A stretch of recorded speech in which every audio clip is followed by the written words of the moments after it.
Hello there, welcome to another episode of World of Tanks on Gainy Titan.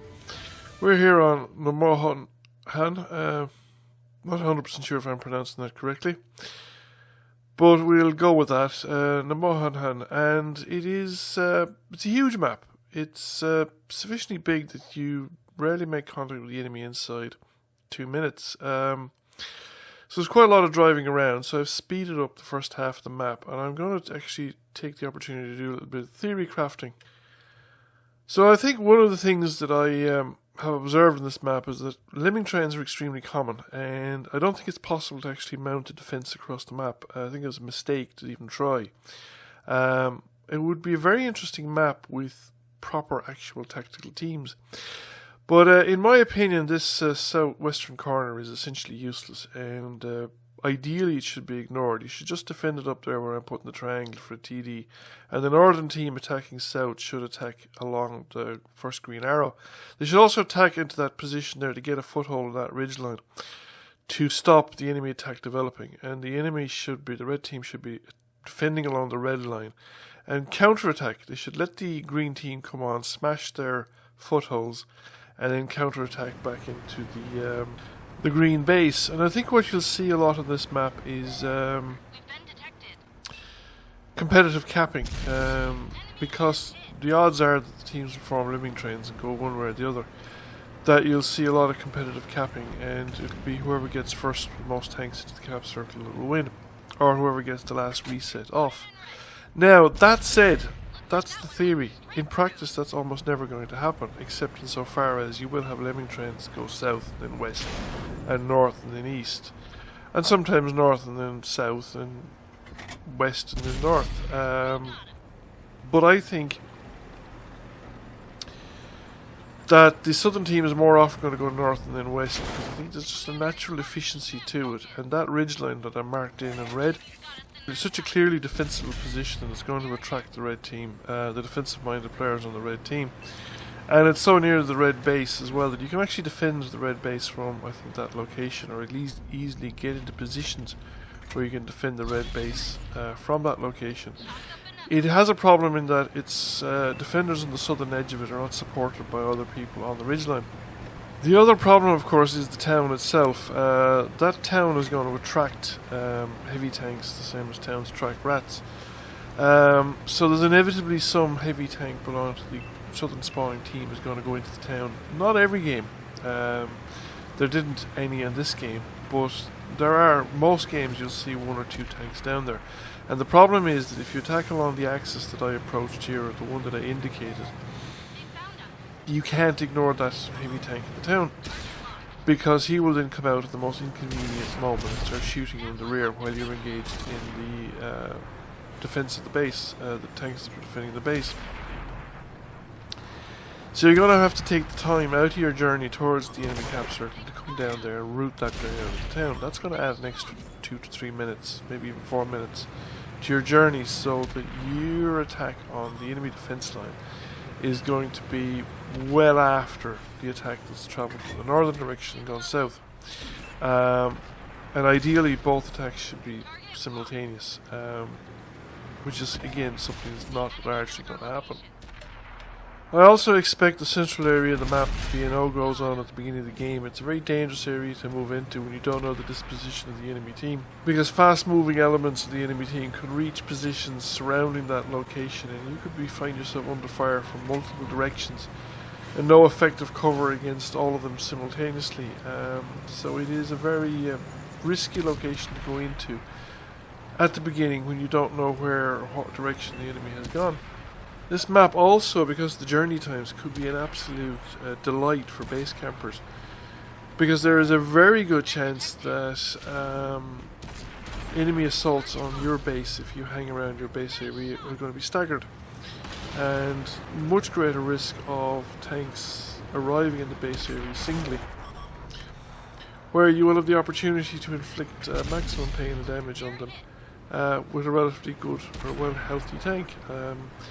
I would nominate Nom Nom Han as the first possible map in which you might have a 0-0 damage kill result draw in the game, because both sides just camped the base and didn't move out to attack the enemy team at all. Be amusing to see it once, but it can get old really quick. But I wouldn't be entirely surprised. It's definitely a map where defense on strong points and mobility and the willingness to move, relocate, and keep an eye on what the enemy is doing will actually pay off. Platoons, especially big platoons, could have a very decisive advantage on this map, particularly ones that actually coordinate and have some idea what they're doing. This is an opportunity to see a game from the southern side, and I will kind of emphasize some of these things. My initial idea is to gain this ridgeline in front of me here, and again I'm speeding up the map because we're going to be a full minute or a half into it before we make contact with any enemy forces. Now in this one we do have a tank that goes into the town and does occupy the attention of enemy tanks for quite a while, because you can't guarantee that, like I said, a defensive tank is going to set up with a defensive from the northern spawning team along that ridge line there between E6 and E0 to block anybody coming out of the town or engage them if they try to attack the rear of the column, spearheading into the cap circle. We're actually nicely set up in a defensive screen right now, and this shows exactly the kind of thing I'm talking about.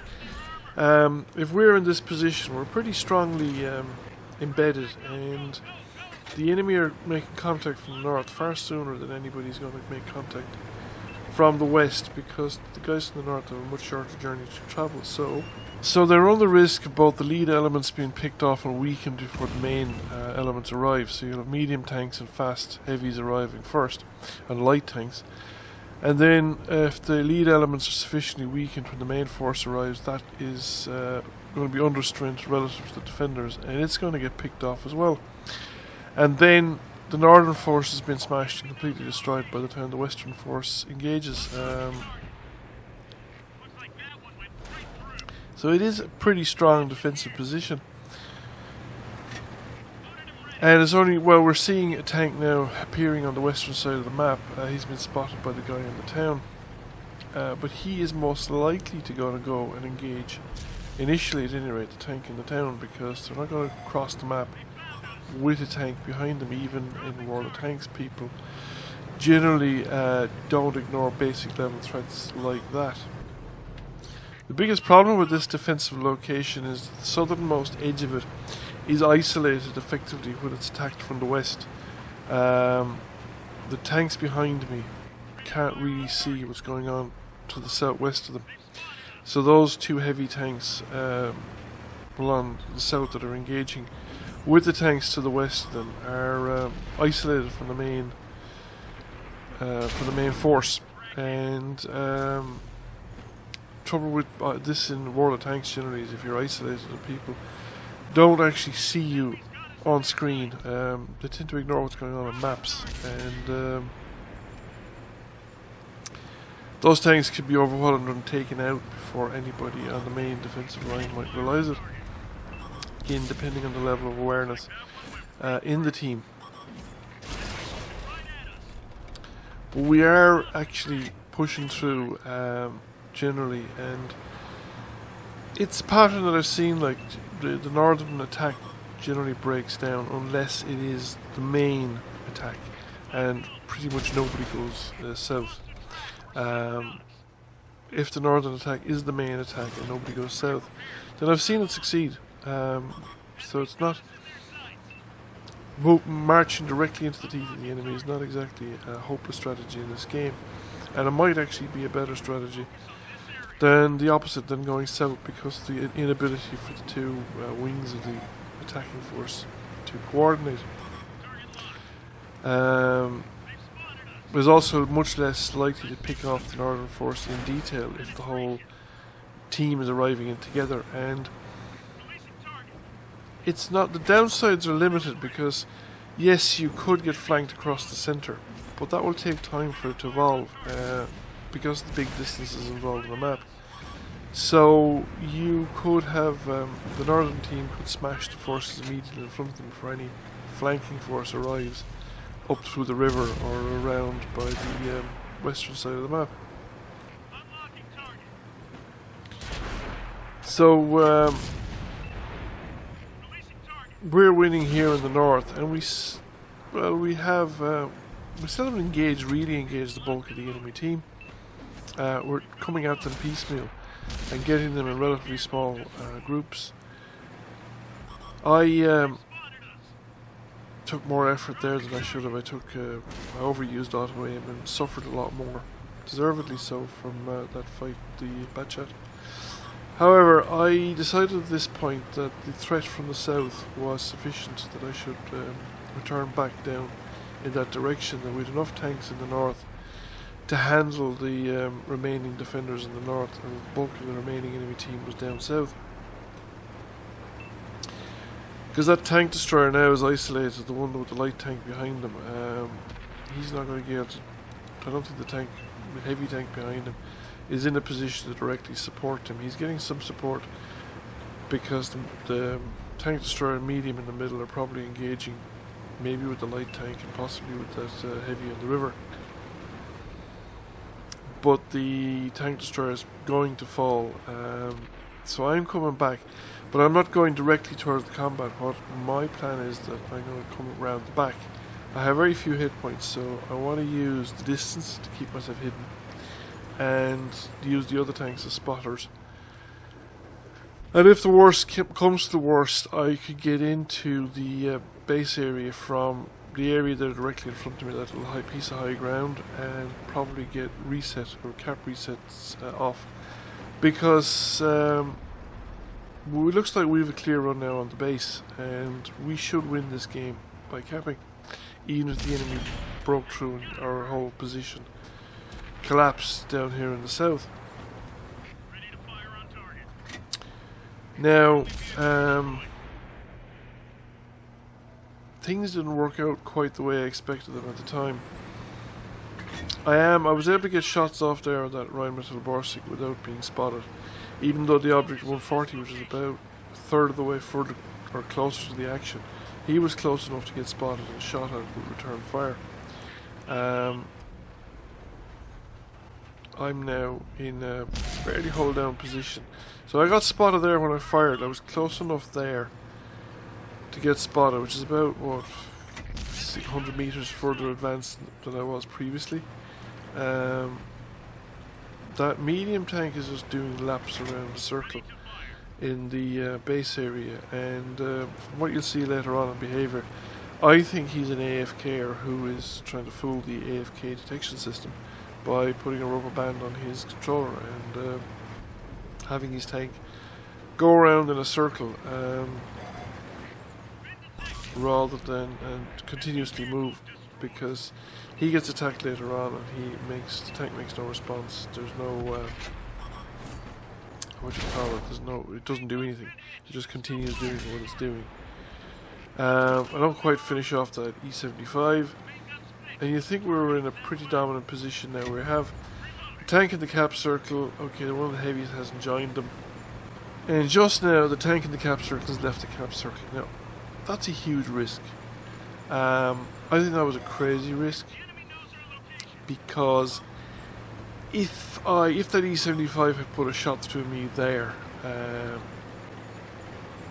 and drove straight to the cap circle, there's a good chance that E75 would have capped out the game before any of those two tanks would have gotten back. Now, I make a mistake here, given the level of risk. I should have actually stayed back. There's just effectively me and an artillery. I knew even at this stage of the game that there was something weird about that medium tank, because he hadn't left that area all game and he was moving around in a circle. So I knew, before I had a chance to analyse the video or anything like that, I knew there was something odd about that tank, and I pushed forward to try and get a clean shot at the E75. And if I'd stayed where I was, I could probably have gotten a shot at the E75 in the advancing, and it would have been just me versus the E75, and the 121 would have been late enough to the cap circle that But I think the artillery would have had a chance. The 121 would then be late enough for the cap circle that the what do you call it? The two tanks coming back would have time to come back.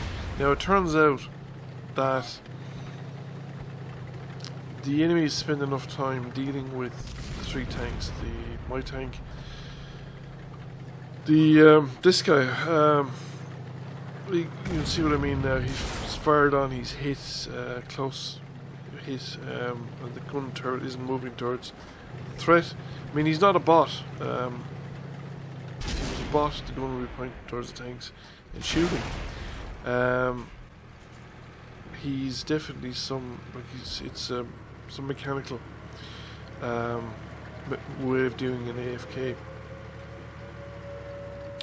But we were very fortunate in this particular case that the Allied tanks were back far enough to be able to effect a reset on the cap before, or at least to have the chance of effecting a reset.